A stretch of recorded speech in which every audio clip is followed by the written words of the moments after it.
Buenos días. Me imagino que a muchos de ustedes les llegó esta belleza. Esto se le llegó a un amigo y está desesperado, asustadísimo, porque estos abogados intitulan esto de esta manera: notificación de embargo. A ver, les voy a explicar una cosa. El embargo es una medida cautelar que solo puede ser impuesta por un juez civil dentro de una demanda ejecutiva, la cual deberá ser debidamente presentada y admitida.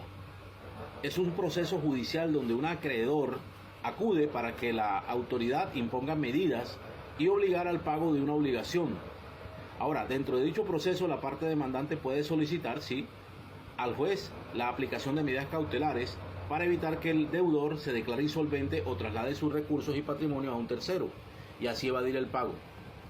Señala el artículo 599 de la Ley 1564 del 2012, que es el Código General del Proceso, que desde la presentación de la demanda el ejecutante podrá solicitar el embargo y secuestro de bienes del ejecutado, es decir, del que debe. Asimismo, el artículo 593 de ese código señala que corresponde al juez notificar a las autoridades competentes la imposición de medidas de embargo sobre bienes sujetos a registro, es decir, una casa, un local, una bodega, un vehículo o maquinaria. Asimismo, notificar a las entidades bancarias sobre la referida medida para aplicarla sobre cuentas o productos financieros del deudor. También sobre salarios que deberá notificar al pagador del ejecutado, donde éste labore.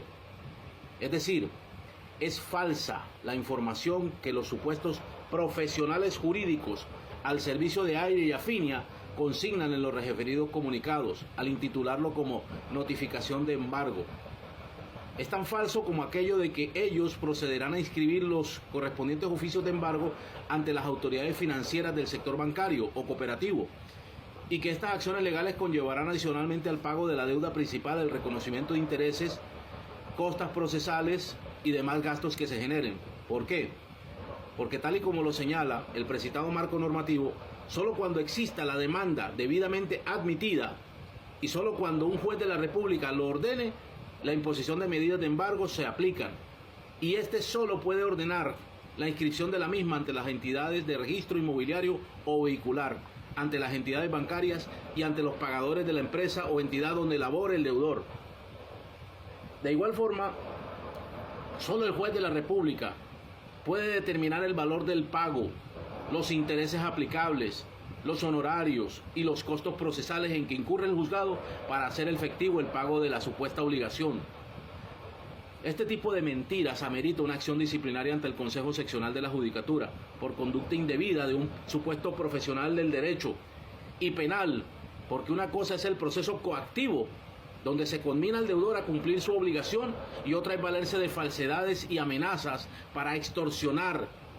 Y tal como lo he venido manifestando, yo reto a esos canallas a que demanden a los usuarios para ver si, empezando por la imposición arbitraria e ilegal de medidores, la violación de derechos y libertades y el extenso rosario de conductas criminales que bajo las narices de la supernegligencia de vicios públicos han cometido, un juez se atreve a dictar sentencia a favor de estos delincuentes.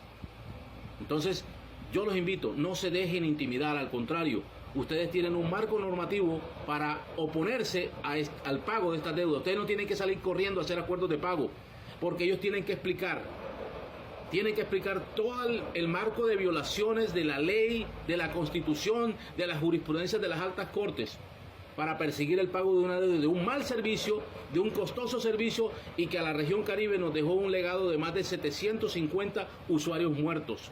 Miles de inmuebles destruidos porque, como lo dije, bajo las narices de la supernegligencia, ellos andaban contratando cualquier chirrete para que se subiera y manejara los cables. Nos impusieron apócrifos tarifarios, nos impusieron acuerdos de pago que nosotros no habíamos autorizado. Es decir, han hecho y deshecho de manera impune con la finalidad social constitucional que señala el artículo 365 superior. Así que no se dejen intimidar. Ustedes tienen que accionar y reaccionar. Esto no se soluciona con marchas, esto no se soluciona con protestas. Esto no es una lucha de un solo individuo o de un grupito de personajes que lo único que han hecho es fama y buscar favores políticos, porque esa es la proyección de muchos de ellos, el favor político. Esto se soluciona cuando entendamos que las acciones jurídicas son el camino para solucionar esta problemática. porque ya no podemos seguir aguantando que a la región Caribe la sigan viendo como el patio trasero de la nación.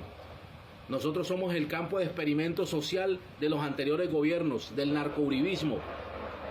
Entonces, ahora que viene un gobierno y está tratando de corregir estas cosas, todos lo sabotean, todos lo torpedean. Demandas ante el Consejo de Estado, recusaciones, censuras a los ministros. No, ya está bueno.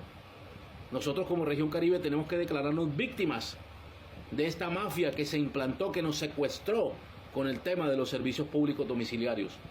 Entonces les dejo esa invitación. No se dejen intimidar. Esto es falso. Esto es un chantaje. Esto es una mentira. Así que yo los invito, demanden. Y dentro de las excepciones, ustedes con la ayuda de un apoderado judicial, si no tienen los recursos para contratarlo, pues van a la Defensoría del Pueblo y a esa se les asigna uno. Ahí el abogado tiene que comenzar a demostrar por qué la deuda que pretende Afinia es ilegal. Recuerden que el Código Civil dice que no pueden existir obligaciones sin una causa real ilícita. Y todo lo que han hecho, desde comenzando con la imposición de los contadores, es ilegal. Y hay un efecto jurídico que dice lo accesorio, principio de derecho, perdón, que dice que lo accesorio sufre la suerte de lo principal. Es decir, si la imposición del medidor fue ilegal, igualmente ilegal es la lectura. Igualmente es ilegal la lectura, la determinación del consumo y por ende la factura donde se consignan estas deudas. Yo los invito, demanden a ver qué juez de la República con un mínimo de sentido común e integridad les da la razón a ustedes. Que pasen buen día.